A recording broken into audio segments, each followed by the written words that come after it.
Hello friends, कैसा आप सब लोग। फ्रेंड्स, आज की वीडियो में बात की जाएगी आपके सीडीपी यानी बाल विकास एवं शिक्षा शास्त्र के टेस्ट नंबर 1 की। देखिए, एक बात मैं आपको बता दूं, आज से मैं आपका ये टेस्ट स्टार्ट कर रहा हूं। आज आपका फर्स्ट टेस्ट है सीडीपी का। जितने भी आपके सब्जेक्ट है सीटेट के अंदर, जो आपके सीटेट में सब्जेक्ट पूछे जाते हैं, उन सभी का मैं आपका डेली शाम के टाइम टेस्ट लिया करूंगा और उनकी समरी भी बताया करूंगा क्वेश्चन आंसर की। ठीक है, तो इतने महत्वपूर्ण टेस्ट अगर आपने इनको अच्छे तरीके से कर लिया तो मुझे नहीं लगता आपको अलग से कुछ भी और करने की कोई जरूरत पड़ेगी। ठीक है, तो थोड़ा लाइव जल्दी आ जाइए, उसके बाद मैं क्लास स्टार्ट करने वाला हूं। साथ ही एक चीज और, इन टेस्ट को लगा लेने से आपका सीटेट का एग्जाम क्रैक हो जाएगा, इतने मुझे पता है। ठीक है, इसलिए अगर आप खाली इन टेस्ट को भी अच्छे तरीके से लगा लोगे अपने एग्जाम तक, तो भी आपका सीटेट का एग्जाम इजीली पास हो जाएगा। ठीक है जी, आ जाइए जल्दी। मैं ठीक हूं, आई होप आप लोग भी सब ठीक होंगे जी। सभी को गुड इवनिंग। साथ ही एक बात और बता दूं, ये मेरे सीटेट के नोट्स है जो मैंने बनाए हुए हैं, ये आपको मिल जाएंगे। ये मेरा व्हाट्सअप नंबर दिया हुआ है जिस पे मेरे खुद सीटेट के नोट्स है। ठीक है, जिससे आपका सीटेट पास नहीं होगा, बहुत अच्छे नंबर से पास होगा।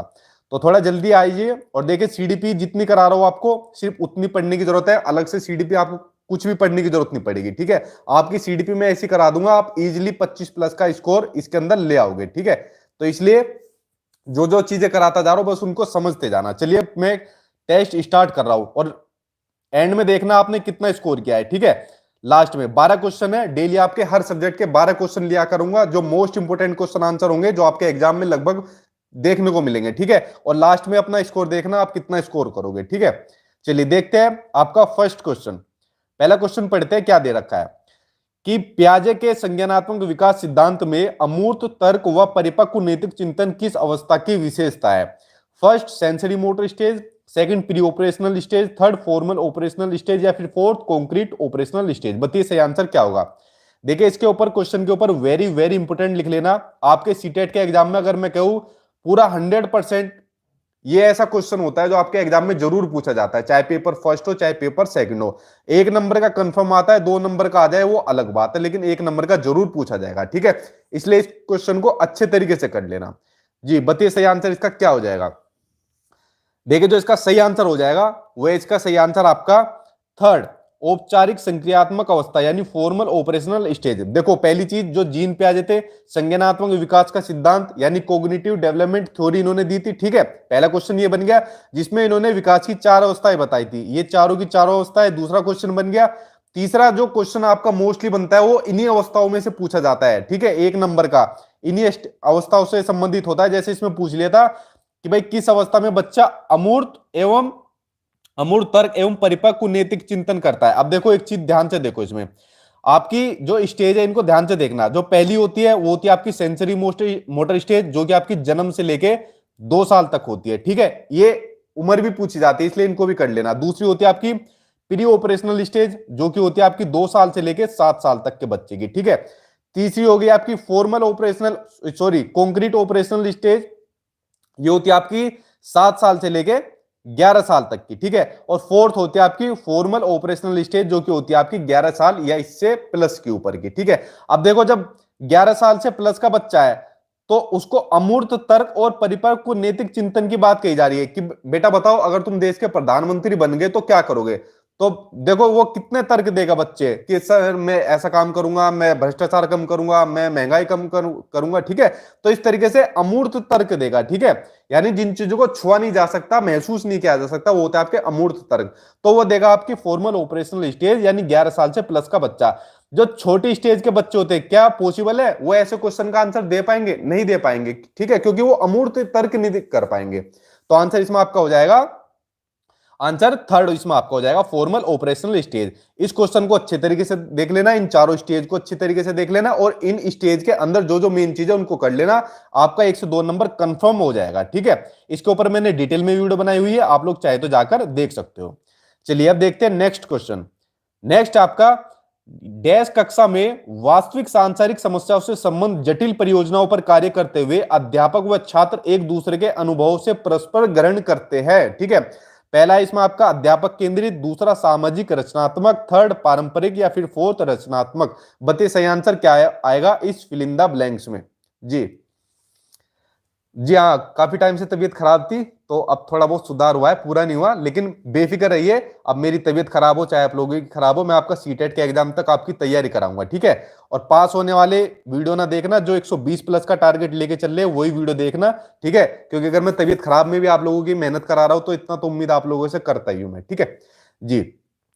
देखिए, इसका जो सही आंसर हो जाएगा वो हो जाएगा इसका आंसर आपका सेकंड, सामाजिक रचनात्मक। कुछ बच्चे रचनात्मक के साथ जा रहे हो, देखो रचनात्मक पॉजिटिव होता है, लेकिन यहां पर बात हो रही है एक टीचर और छात्र की, जब वो एक दूसरे के अनुभव आपस में ग्रहण करते हैं, ठीक है। तो आपस में भाई सबसे बढ़िया ग्रहण करने की जो एजेंसी है, जो सबसे बढ़िया चीज है, वो होती है आपका समाज। समाज के थ्रू हम कोई एक दूसरे के अपने विचारों को, अपने जो भी अपनी चीजें होती है उनको आदान प्रदान करते हैं, ग्रहण करते हैं, तो सबसे मेन चीज होती है समाज। और समाज के साथ में रचनात्मक और जुड़ गया तो वैसे ही पॉजिटिव बन गया, तो आंसर इसमें आपका हो जाएगा सेकंड, ठीक है। चलिए अब चलते हैं नेक्स्ट क्वेश्चन पर। नेक्स्ट आपका, निम्नलिखित में से कौन सी विशेषता आंतरिक रूप से अभिप्रेत बच्चों के लिए सही नहीं है? पहला, उन्हें कार्य करने में आनंद आता है। दूसरा, वे कार्य करते समय उच्च स्तर की ऊर्जा प्रदर्शित करते हैं। थर्ड, वे चुनौती भरे कार्य को पसंद करते हैं। या फिर फोर्थ, वे हमेशा सफल होते हैं। बताइए सही आंसर क्या होगा? इसमें दो टर्म्स होती है, एक तो बच्चे होते हैं आंतरिक रूप से अभिप्रेरित बच्चे, ठीक है। दूसरे होते हैं बाह्य रूप से अभिप्रेरित बच्चे, ठीक है। तो दोनों तरीके के बच्चे के बारे में पूछा जाता है, फिलहाल आंतरिक के बारे में पूछा गया है। बताइए सही आंसर क्या होगा जी। हम्म देखिए, जो इसका सही आंसर हो जाएगा वो हो जाएगा इसका आंसर। आंसर बताने से पहले एक चीज शेयर करता हूं, ठीक है। पहले मेरा कोई मन नहीं था, ठीक है, कि मैं टीचर बनूंगा, क्योंकि मेरा शुरू से ही मन था कि मैं अपना जिम वाली किसी लाइन में जाऊंगा या किसी और चीज में जाऊंगा। लेकिन फिर मैं आंतरिक रूप से अभिप्रेरित हुआ, किसके लिए? गवर्नमेंट जॉब के लिए, ठीक है। अपनी कहानी बता रहा हूं इस क्वेश्चन के थ्रू, और आपका एग्जाम में भी आएगा क्वेश्चन आंतरिक और आएगा। फिर मैं आंतरिक रूप से मोटिवेट हुआ, आंतरिक रूप से क्या हुआ? अभिप्रेरित हुआ मैं गवर्नमेंट जॉब के लिए। तो फिर मुझे क्या हुआ? मुझे कार्य करने में मजा आने लगा, यानी मुझे पढ़ने में मजा आने लगा कि भाई अगर गवर्नमेंट जॉब लेनी है तो ये चीज पढ़नी पड़ेगी, जिससे मेरी नॉलेज भी बढ़ती चली गई कि भाई देश दुनिया में क्या चल रहा है क्या नहीं चल रहा है, ठीक है। वरना जिम में तो अपनी डाइट और अपना बस इसी एक्सरसाइज के चक्कर में मैं लगा रहता। दूसरा, जब मैं कार्य करता था यानी पढ़ता था, तो उच्च स्तर की ऊर्जा प्रदर्शित होती थी, बिल्कुल, क्योंकि सारी चीजों की भाई पढ़ना पड़ता था। अगर ज्यादा टाइम नहीं पढ़ता तो दूसरे बच्चों को कैसे बीट करता, तभी तो मिलती जॉब। और चुनौती भरे कार्य को पसंद करता था भाई। जैसे पहले मुझे जॉब मिल गई थी, ठीक है, उसके बाद मेरा दूसरी जॉब में नंबर आया तो मैंने ये वाली छोड़ दी, फिर तीसरी में आया ये वाली छोड़कर फिर इस वाली में आ गया। तो चुनौती भरे काम मुझे करना पसंद, ठीक है, पसंद था। लेकिन आप ये काम मत करना, पहले एक जॉब ले लेना उसके बाद दूसरी छोड़ना, ये नहीं कि पहली छोड़कर बैठ जाए। तो देखो, मैं क्या था? आंतरिक रूप से अभिप्रेरित था। लेकिन क्या मैं हमेशा सफल हो जाऊंगा? इसमें जो बात लिखी है ना, हमेशा हमेशा नहीं हो सकता। अब मेरा आगे सपना है कि भाई मुझे आईएएस बनना है, एक बार दो बार ट्राई जरूर मारना है, आईएएस बन जाओ। तो क्या मैं सफल हो जाऊंगा? नहीं हो जाऊंगा, हमेशा तो नहीं होगा, लेकिन मैं सफल हो सकता हूं, लेकिन हमेशा नहीं हो सकता, ठीक है। इसलिए आंसर जो आपका हो जाएगा फोर्थ सही हो जाएगा, क्योंकि क्वेश्चन भी नेगेटिव पूछा है कि कौन सा सही नहीं है, ठीक है। ये होते हैं आंतरिक रूप से अभिप्रेरित बच्चे, ठीक है। एक होते हैं बाह्य रूप से, जिनको कुछ लालच देके पढ़ाया जाता है कि बेटा तुम्हें टॉफी देंगे, पढ़ लो, ये होमवर्क कर लो, बेटा तुम्हें अवार्ड देंगे, तो बाह्य रूप से अभिप्रेरित हो गए, ठीक है। और अगर आपको जॉब लेना, सिलेक्शन लेना है तो आंतरिक रूप से अभिप्रेरित बनना पड़ेगा, ठीक है। ये नहीं कि पेरेंट्स कुछ लालच दे उसके चक्कर में रुक जाए।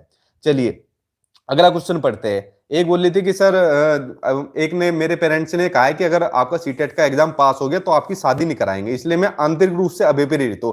अब बताओ उसको मैं क्या जवाब देता, ठीक है। तो ऐसे ऐसे क्वेश्चन भी पूछते हैं।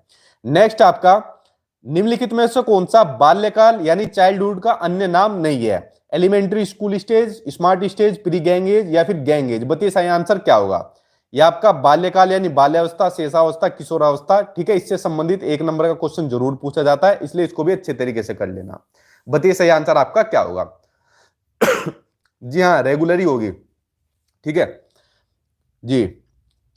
देखिए, जो इसका सही आंसर हो जाएगा वो जाएगा इसका आंसर आपका थर्ड, गिरोह से पहले की आयु। अब देखिए, इस क्वेश्चन के बारे में थोड़ा डिटेल में समझ लेना, क्योंकि आपका ये क्वेश्चन बहुत बार एग्जाम में पूछा जाता है।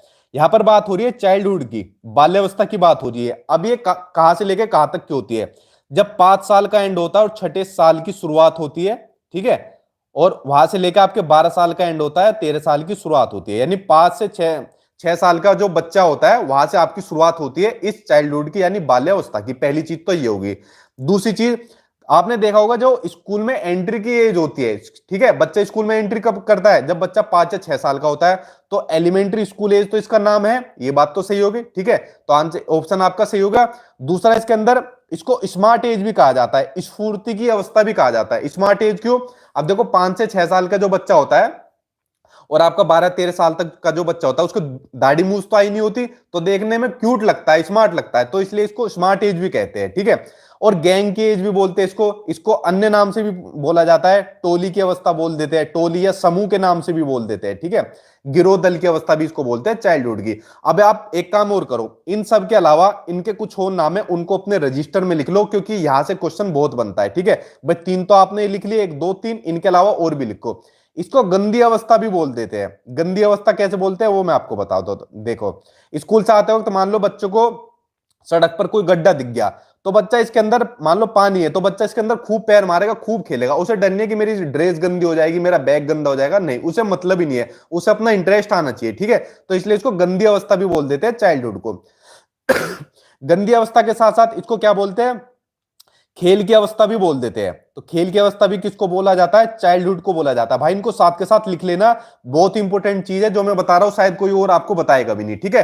तो खेल की अवस्था किसको बोलते हैं? आपकी चाइल्डहुड को बोल देते हैं। अब एक डिफरेंस और देखना, एक होती है खिलौनों की अवस्था, ये क्वेश्चन बहुत पूछा जाता है।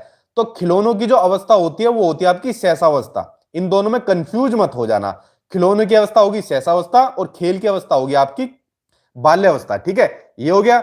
तीसरा हो गया आपका निर्माणकारी अवस्था भी इसको बोल देते हैं, ठीक है। ये भी क्वेश्चन कई बार एग्जाम के अंदर आ चुका है, निर्माणकारी अवस्था इसको बोल देते हैं। इसके अलावा जीवन का अनोखा काल भी इसको बोलते हैं, ठीक है, इसको भी लिख लो, ये भी इंपॉर्टेंट है। जितने मुझे याद थे मैंने आज के सारे लिखवा दिए, और आज तक के एग्जाम में यही पूछा गया है, जितने मैंने आपको इसके अलग से नाम लिखा है। जीवन का अनोखा काल भी इसी अवस्था को बोल देते हैं, ठीक है। इसलिए बाल्यावस्था की इन सभी के नाम अच्छे तरीके से लिख लेना, आपका 1 नंबर कंफर्म हो जाएगा हमेशा के लिए। चलिए अब चलते हैं नेक्स्ट क्वेश्चन पर। नेक्स्ट आपका कि निम्न में से कौन सा शिक्षण का स्तर नहीं है, ठीक है। लेवल ऑफ टीचिंग पूछा है, reflective level, memory level, understanding level या फिर मोटिवेशन लेवल। बताइए सही आंसर इसमें आपका क्या हो जाएगा जी। हाँ भाई 31 जनवरी है, 31 जनवरी तक अपना बिल्कुल पक्के हो जाओ, ठीक है। एग्जाम निकालना है और हर हालत में निकालना है और अच्छे नंबर से निकालना है, ठीक है। देखिए जो इसका सही आंसर हो जाएगा वो जाएगा इसका आंसर आपका 4th, मोटिवेशन लेवल। यहां पर लेवल ऑफ टीचिंग की बात करिए, इसको एक बार देख लो। देखो 3 तरीके के लेवल होते हैं, यानी जो शिक्षण होता है उसके 3 स्तर होते हैं। पहला होता है आपका मेमोरी लेवल, ठीक है, जिसको कि स्मृति स्तर भी बोल देते हैं। ये होता है मेमोरी लेवल। इसमें क्या होता है, सबसे पहला लेवल होता है, इसको पहली बात लिख लो, सबसे पहला लेवल ये होता है आपके टीचिंग का। इसमें क्या होता है, इसमें सिर्फ बच्चे के रटने पर बल दिया जाता है, ठीक है, बच्चों को चीजें रटाई जाती है, क्योंकि छोटा बच्चा ज्यादा समझ भी नहीं सकता। दूसरा लेवल होता है फिर उसके बाद अंडरस्टैंडिंग लेवल, ये मेमोरी लेवल से ऊपर का लेवल होता है। इसमें बच्चों को समझाने पर बल दिया जाता है, ना कि रटने पर, ठीक है। और जो बच्चा समझता है उससे कहा जाता है भाई अपनी लाइफ में, अपने व्यवहार में उसका यूज भी करे। दूसरा अंडरस्टैंडिंग लेवल हो गया आपका। तीसरा होता है रिफ्लेक्टिव लेवल, ये आपका सबसे ऊंचा लेवल होता है। और देखिए सबसे ऊंचा लेवल है तो छोटे बच्चे के लिए नहीं है, ये बड़े बच्चों के लिए है।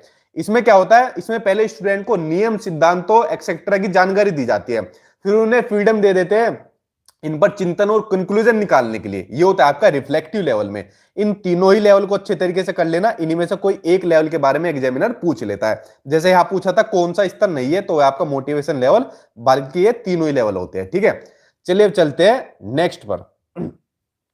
नेक्स्ट आपका निम्नलिखित में से कौन सी शिक्षण अधिगम के लिए एक प्रभावशाली शिक्षण प्रणाली नहीं है। जिस भी क्वेश्चन में नहीं आ जाएगा ना, उसको ध्यान से पढ़ा करो, एग्जामिनर बहुत फंसाता है। पहला, बच्चों को अंतर्दृष्टि के द्वारा अनुमान लगाने के लिए प्रोत्साहित करना। सेकंड, प्रयोग एवं पर्यवेक्षण। थर्ड, संवाद एवं परिचर्चा। या फिर फोर्थ, दिए गए ज्ञान को दोहराने पर ध्यान केंद्रित करना। बताइए सही आंसर क्या हो जाएगा जी। सीता रानी ले दिया आपका नाम, ठीक है, खुश। चलिए जी, देखिए जो इसका सही आंसर हो जाएगा वो जाएगा इसका आंसर आपका जी 4th सही हो जाएगा। भाई एक बात बताओ, जब बच्चों को मोटिवेट करने की बात आ जाए ना, प्रोत्साहित करने की बात आ जाए, तो हमेशा वो आपका पॉजिटिव होगा, ठीक है। तो प्रोत्साहित करना तो अच्छी बात होती है, एक शिक्षण अधिगम के लिए प्रभावशाली, ठीक है, एक इफेक्टिव स्ट्रेटेजी होती है प्रोत्साहित करना। प्रयोग करना भी आपका होती है, संवाद और परिचर्चा भी होती है। लेकिन जब बात आ जाए कि ज्ञान को दोहराने की बात आ जाए, ये रटने की बात हो जाए कि उस पर सेंटर्ड करना, उसको बस केंद्रित करना है दोहराने पर, तो आपका नेगेटिव हो जाएगा। ठीक है, तो ये आपका क्या हो जाएगा, प्रभावशाली शिक्षण प्रणाली आपकी नहीं होगी, बाकी तीनों की तीनों आपकी हो जाएगी। ठीक है, तो आंसर आपका हो जाएगा ये जी, फोर्थ हो जाएगा इसका आंसर। चलिए चलते हैं नेक्स्ट क्वेश्चन पर। नेक्स्ट आपका, निम्नलिखित में से कौन सी प्रगतिशील शिक्षा की विशेषता है, यानी प्रोग्रेसिव एजुकेशन की विशेषता पूछी है। पहला, समय सारणी और बैठने की व्यवस्था में लचीलापन। सेकंड, केवल प्रस्तावित पाठ्य पुस्तकों पर आधारित अनुदेश। थर्ड, परीक्षाओं में अच्छे अंक प्राप्त करने पर बल। या फिर फोर्थ, बार बार ली जाने वाली परीक्षाएं। बताइए सही आंसर क्या होगा प्रोग्रेसिव एजुकेशन से संबंधित। जी,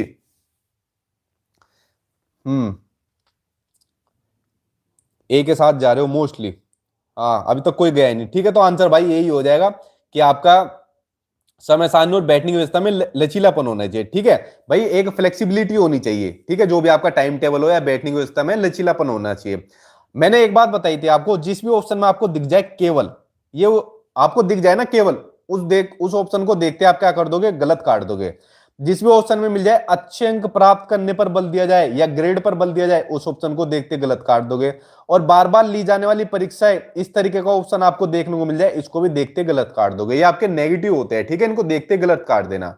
तो प्रोग्रेसिव एजुकेशन की विशेषता है आपकी फर्स्ट, आंसर सही हो जाएगा फर्स्ट। और कमाल हो गया, पहली बार सभी बच्चों ने सही आंसर दिया है। चलिए नेक्स्ट पढ़ते हैं। नेक्स्ट क्या है, व्यक्तियों में एक दूसरे से भिन्नता क्यों होती है। ठीक है, मैं और आप अलग अलग क्यों है, भिन्न भिन्न क्यों है, वो पूछा है इसने। वातावरण के प्रभाव के कारण, जन्मजात विशेषताओं के कारण, वंशानुक्रम और वातावरण के बीच अन्योन्य क्रिया के कारण, या फिर प्रत्येक व्यक्ति को उसके माता पिता से जीनों का भिन्न समुच्चय प्राप्त होने के कारण। बताइए सही आंसर क्या होगा।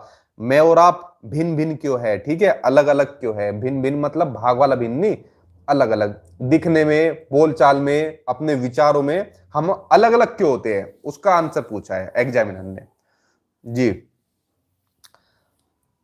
देखो इस क्वेश्चन को एक बार बताऊं, इसके ऊपर भी आप वेरी वेरी इंपोर्टेंट लिखना। क्यों, क्योंकि आपका हेरिडिटी एंड एनवायरमेंट यानी वंशानुक्रम और वातावरण से संबंधित एक क्वेश्चन जरूर पूछा जाता है। जिस भी ऑप्शन में ये दोनों भाई आपको एक साथ दिख जाए ना, वंशानुक्रम और वातावरण, समझ जाना आपका आंसर हुआ हमेशा सही होगा। ठीक है, ये दोनों भाई एक साथ दिख जाए। यहां पर बात हो रही है एक दूसरे से भिन्नता की बात हो रही है, भाई अलग अलग ही तो होंगे। वंशानुक्रम हमारा हमारा अलग अलग है। भाई मैं अपने मम्मी पापा पर गया हूं कि मेरी नाक मम्मी जैसी होगी, ठीक है, होठ पापा जैसे होंगे, बाल अलग अलग होंगे मम्मी पापा में से किसी पे, तो भाई वंशानुक्रम में हम अलग अलग होते हैं, हमारे मम्मी पापा के जीन्स अलग होते हैं। फिर हमें जो जैसा वातावरण मिलता है, आपको अलग मिला होगा, मुझे अलग मिला होगा। ठीक है, तो इन्हीं के बीच अन्योन्य क्रिया के कारण हम अलग अलग होते हैं, हमारे अंदर भिन्नता पाई जाती है, पहली चीज। दूसरी चीज इसके अंदर ध्यान देने वाली क्या चीज है, जो कि आपके सीटेट के एग्जाम में पूछी जाती है, कि बच्चों के विकास के लिए कौन सी चीज महत्वपूर्ण है। कभी वंशानुक्रम दे देगा, कभी वातावरण दे देगा एग्जाम के अंदर। जिस भी ऑप्शन में दोनों दे दे कि दोनों ही जरूरी है, तो समझ जाना ऑप्शन वही है, आंसर सही कर देना। ठीक है, चलिए अब चलते हैं नेक्स्ट पर। मेरा गला खराब है बहुत, ठीक है, तो उसकी वजह से थोड़ी आवाज चेंज है। चलिए अब चलते हैं नेक्स्ट पर। नेक्स्ट आपका राष्ट्रीय पाठ्यचर्या की रूपरेखा एनसीएफ। ठीक है, इसके अकॉर्डिंग शिक्षक की भूमिका कैसी होनी चाहिए वो पूछा है। अधिनायकीय, अनुमति परक, सुविधादाता या फिर सत्तावादी। बताइए सही आंसर क्या हो जाएगा। ये क्वेश्चन आपका बहुत बार रिपीट हुआ है, आपका सी टेट हो, यूपी टेट हो, कोई भी टेट हो, क्योंकि एनसीएफ के अकॉर्डिंग टीचर की यहाँ पर रोल पूछा है, भूमिका पूछी है। बताइए सही आंसर क्या हो जाएगा आपका। जी, देखिए जो इसका सही आंसर हो जाएगा वो जाएगा इसका आंसर आपका थर्ड, फैसिलिटेटर। ठीक है, यानी सुविधादाता की होती है, सुगमकर्ता भी इसको बोल देते हैं, कभी कभी ये लिखा जाता है, तो इसका आंसर थर्ड सही होगा। ये बहुत बार क्वेश्चन रिपीट हुआ है, इसलिए इसको अच्छे तरीके से कर लेना। चलिए अब चलते हैं नेक्स्ट पर। नेक्स्ट आपका बाल केंद्रित शिक्षा में शामिल है। ठीक है, यानी कि चाइल्ड सेंटर्ड एजुकेशन में शामिल है। क्या शामिल है वो देखते हैं। बच्चों का एक कोने में बैठना। सेकंड, प्रतिबंधित परिवेश में अधिगम। थर्ड, वे गतिविधियां जिनमें खेल शामिल नहीं होते। या फिर फोर्थ, बच्चों के लिए हस्तप्ररक गतिविधियां, हैंड ऑन एक्टिविटीज। ठीक है, जो बच्चा अपने हाथों से करता है गतिविधियां। बताइए सही आंसर क्या होगा। जी, देखिए जो इसका सही आंसर हो जाएगा वो हो जाएगा इसका आंसर आपका। देखते से लगा दिया होगा भाई, जहां भी बाल केंद्रित शिक्षा की बात आ जाएगी ना, और वहां पर हैंड ऑन एक्टिविटीज, ठीक है, यानी हस्त प्रेरक गतिविधि आ जाएगी, समझ लेना आपका आंसर वही सही होगा, ठीक है। क्योंकि जब बच्चा जितना अपने हाथों से चीजें करके सीखेगा ना, उतना ना तो वो पढ़कर सीख सकता है, ना ही रटकर सीख सकता, ना ही उसको समझाकर सिखाया जाता है। इसलिए जहां भी ऑप्शन में आपको आ जाए जहां पर लर्निंग बाई डूइंग की बात आ जाए, जब बच्चा खुद करके सीखता है, वो ज्यादा इफेक्टिव तरीका होता है आपका, ठीक है। तो आंसर आपका हो जाएगा फोर्थ। चलिए चलते हैं नेक्स्ट पर। नेक्स्ट आपका, किसी कक्षा में शिक्षक की भूमिका है, ठीक है, एक रोल पूछा है टीचर का क्लासरूम में, कैसा है? समय सारणी का कठोरता से पालन करना और पाठ्यक्रम का से बंधे रहना, ठीक है, ऐसे तो हमारी मैडम हुआ करती थी। सेकंड, सीखने की विश्वसनीय स्थितियां जुटाना और शिक्षार्थियों को स्वतंत्र चिंतन की सुविधा देना। थर्ड, अपने ज्ञान से शिक्षार्थियों को परिपूर्ण करना और उन्हें परीक्षा के लिए तैयार करना। फोर्थ, सीधे तरीके से ज्ञान पहुंचाना और शिक्षार्थियों को सही उत्तर के लिए तैयार करना। बताइए सही आंसर क्या होगा, ठीक है। पहले के टीचर सीधे तरीके से नहीं, उल्टा सीधा जो भी तरीका आया बस ज्ञान पहुंचाना है, चाहे उल्टा टांगो मुर्गा बनाओ, ठीक है, बस ज्ञान पहुंचना चाहिए बच्चे के दिमाग में।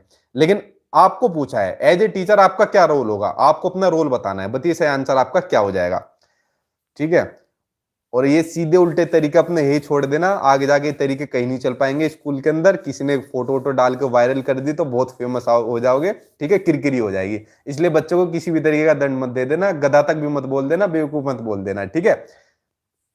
देखिए जो इसका सही आंसर हो जाएगा वो हो जाएगा इसका आंसर आपका चलो चलो बताओ, क्वेश्चन बड़ा है। देखो जो इसका सही आंसर है वो है आपका आंसर सेकंड, कि सीखने की विश्वसनीय स्थिति जुटाना और शिक्षार्थियों को फ्रीडम दे देना, चिंतन की सुविधा देने के लिए, ठीक है। जितना बच्चों को आप उसको चिंतन करने की सुविधा दोगे, ठीक है, जितना उसको अपॉर्चुनिटी दोगे, ठीक है, अवसर दोगे, उतना बच्चा बहुत अच्छी तरीके से सीख लेगा। ना तो कठोरता से सीख पाएगा, ठीक है, ना ही परीक्षा के लिए तैयार करने से हो पाएगा, ना ही सही उत्तरों के लिए तैयार करने से होगा। आपको बच्चों को अवसर देने पड़ेंगे, जितना बच्चों को अवसर दोगे उतना बच्चे इफेक्टिव तरीके से सीख पाएंगे, ठीक है। चलिए चलते हैं नेक्स्ट पर। नेक्स्ट आपका बहुत ही इंपॉर्टेंट क्वेश्चन, इसको ध्यान से समझना, ठीक है, बहुत बार पूछा जाता है एग्जाम के अंदर, कि जब एक क्षेत्र का अधिगम दूसरे क्षेत्र के अधिगम में सहायता करता है तो उसे क्या कहते हैं? Positive transfer of learning, negative transfer of learning, zero transfer of learning. या टेट की तैयारी कर रहे हो, ठीक है, सी टेट या टेट किसी की तैयारी करो और आप लोग सीडीपी पढ़ रहे हो अभी, ठीक है। अब सीडीपी पढ़ने के बाद मान लो आगे वैकेंसी निकल गई, मान लो केवीएस में निकल गई, DSSB में निकल गई, या फिर सुपर टेट या आपके किसी भी स्टेट के टेट में निकल गई, तो वहां आपको जैसे सीडीपी आ जाएगी या पेडागोजी आ जाएगी। तो आपने पढ़ा तो यहां पर सी टेट में, लेकिन हेल्प किस में हुआ? आपके आने वाली जो वैकेंसी होगी, जो गवर्नमेंट जॉब होगी, ठीक है, उसमें आपकी हेल्प आई। तो एक क्षेत्र का अधिगम दूसरे क्षेत्र में आपकी हेल्प कर रहा है ना, तो ये हो जाएगा आपका पॉजिटिव ट्रांसफर ऑफ लर्निंग, ठीक है।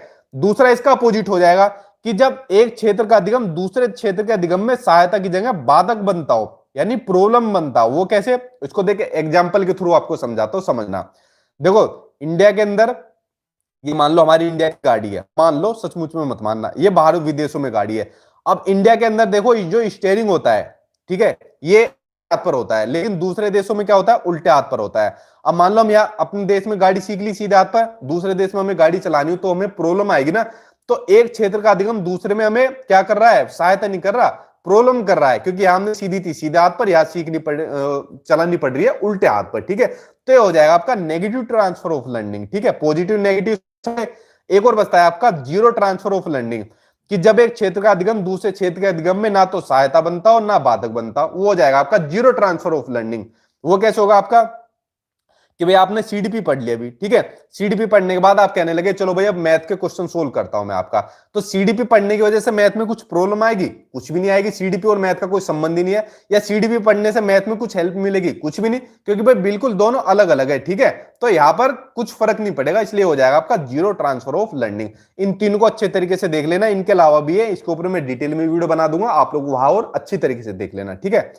तो फ्रेंड्स ये 12 वो मोस्ट इंपोर्टेंट क्वेश्चन थे जो मैंने आज की वीडियो में लिए। अब आप लोग मुझे अपना स्कोर बता दो, आप लोगों का 12 में से कितना स्कोर हुआ है, ठीक है जी। और सीटेट की टेंशन मत लेना, बहुत अच्छे नंबर से मैं आपका पास कराऊंगा, बस बने रहना, जो चीजें करा रहा हूं उनको करते रहना। साथ ही नंबर दिया हुआ है व्हाट्सएप पे, मैंने अपना कुछ चीज पूछना हो पूछ सकते हो, और जिसको मेरे नोट्स लेने हो ले सकते हो। पास तो आपका नोट्स ही करा देंगे अगर आपने ये अच्छे तरीके से पढ़ लिए तो, ठीक है जी। 10, 8, 11, यानी अभी कोई 12 वाला नहीं मिला, ठीक है, यानी कम ही आया स्कोर। कोई बात नहीं, यहाँ अपना जितना कम आए कोई बात नहीं, एग्जाम में 12 में से 12 लाना या एग्जाम में 150 में से कोशिश करना अच्छा स्कोर करने की, 130 प्लस की। तो फ्रेंड्स, आई होप आप लोगों को वीडियो पसंद आई होगी, ठीक है। चैनल को सब्सक्राइब कर लेना और कल दोबारा इसी टाइम मिलेंगे तो किसी दूसरे सब्जेक्ट के साथ। तब तक पढ़ते रहना, अपना ध्यान रखना। Good night, take care.